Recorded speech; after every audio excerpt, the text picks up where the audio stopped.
Nasa gitna na ako ng pagbabago. Kaya kung nag-aaya ka sa akin ng inuman, tara, habang nasa gitna pa lang ako.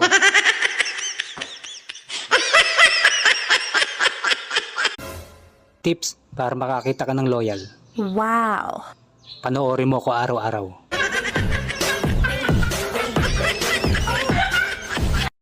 Kahit anong hirap ng buhay, ang mahalaga, may pambayad tayo sa parcel. Ba-do-do-do. A-boo-ba-doo-ba-doo. Boo-boo-ba-doo.